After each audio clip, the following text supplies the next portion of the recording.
Because the Jew knew, like all the other ancient people in the world. See, the Jew knew that first of all, that was some Roman propaganda of the Hebrew.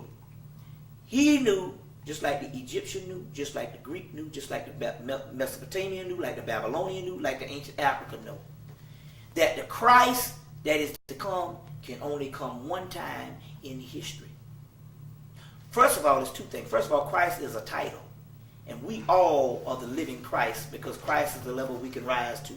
But the Christ, the true Christ, that is supposed to be the end all and be all, he can only come one time in history. And that's at the end of the world. Now I'll tell you why I know this. Because I done studied alchemy to know this. And you can quote me on this. When the true manifestation of Christ comes, the physical earth would cease to be. For the mere fact that we got a physical earth, whatever teachers or whatever couldn't have been the true Christ. The Hebrews knew this. The Hebrews said, wait a minute, hold on. We get our origin in Egypt. And the Egyptians knew like everything else. Horus comes. And Horus comes to kill. To kill? To kill. Oh, Horus comes to kill. Kill. The true Christ never taught love. That's some Roman bullshit to keep a people docile. All you got to do is just take my word for it. You go and study you can go to Greek and study Hercules. That's the Greek Horus or Apollo. But you can study Horus or Heru. You can find out something about Heru. I'm going to tell you what this is. You won't find no text in Egypt where Heru is talking about love. Heru does one thing and one thing only. Avenge his father. He kicks ass. That's all he does. He kills motherfuckers. That's it. That's what he does.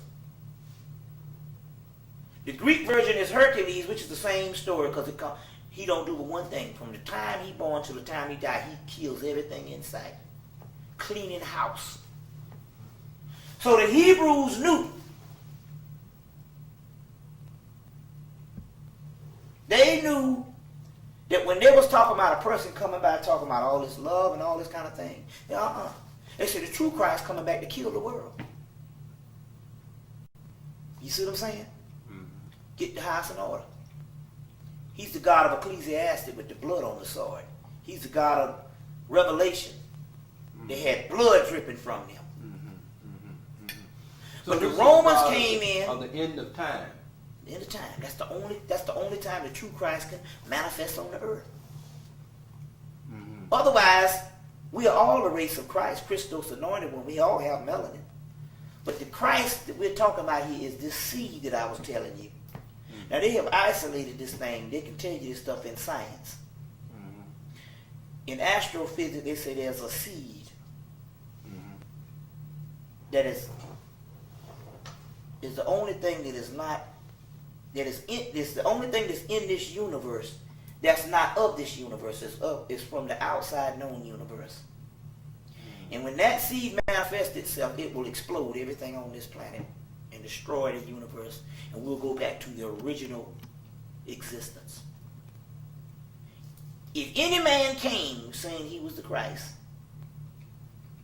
he couldn't have been the real one. That's why the Hebrews to this day, whether even the converted ones, but they copied the original black ones, never bear witness to the Christ. And the Arabs over there is like, that's bullshit. The Egyptians, that's bullshit. That's Rome and that's Paul and them. Because what Paul and them was trying to do was trying to get the monopoly on the Christ that everybody in the world had.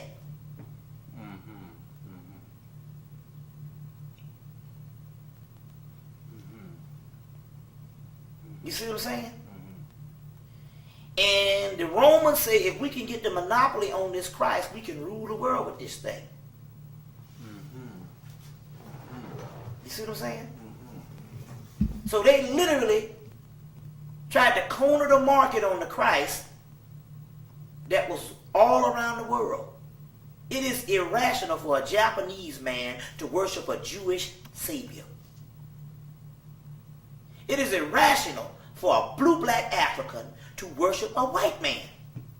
Just as it's irrational for an Eskimo to worship a black man, where everybody in their mythology got the same Christ. But the Romans came in because they wanted to dominate the world. And they tried to get the monopoly on the Christ by saying that this is the only true Son of God. And basically this person just comes up and tell you to do all this love and all this crazy thing. But guess what? The text came up in 1945. The true Christ, the one that comes from the Coptic Horus. He don't say none of that shit. In the Gospel of Thomas, it was like, which is when they got out of the library, they took out a conference of Nicaea. It's found in these in this text. In the Gospel of Thomas, he says, they say, Christ, tell us what kind of diet you want us to go on. He said, don't lie. Why do what you hate? Blessed is the man who eats the lion. Then the lion becomes a part of the man. Cursed is the man to get eaten by the lion, and a man becomes a part of a lion. He goes on, they say, tell us about the kingdom of heaven. He said, you'll know the end when you know the beginning. Shit, you done lost the knowledge to the beginning. They say, well, then they said, they told about, tell about the end. He said, you know the end if you know the beginning. They said, tell us about the kingdom of heaven. He said, heaven is all around you, but you drunk, you can't see it because you're looking for these two eyes, and you ain't looking with the spiritual eye. This person in here is a straight up revolutionary. A no-holds-barred person that don't even deal with the crazy stuff. You see what I'm saying? So clearly the text that they dug up in 1945 that dates back to Coptic Egypt and only in the Metanetta is a totally different thing. And that's the original one before the Romans stole it and turned it into the New Testament. But don't get me wrong, the New Testament got all the stuff in it. It's just that for the first time you can't go by page for page, but you can go into the pages and find the same stuff. That's the difference. The Bible is still a viable thing. You just can't go by from A to Z, but you can go into the pages and it's all there. That's the difference. Know how to interpret. Yeah, that's the difference. You can't go by the basic theology that's drawn up from the Freedmen's Bureau, which is the way they was going to teach slaves. And that's what we still on now. Same old good old time religion is good enough for me. You can't go by that anymore. You have to go into the book. That's what Elijah Muhammad said. And that's the difference. It's all there. Now let me show you the real mystery of the book to make the book come alive. Take the book. Take some old deity that you're supposed to follow. Take him out and put yourself in the role of the Christ. And that's what the book is originally for. It's a guidebook for your soul, which is the Christ. Yes. So the person that they're talking about in there is you. Old body, new body.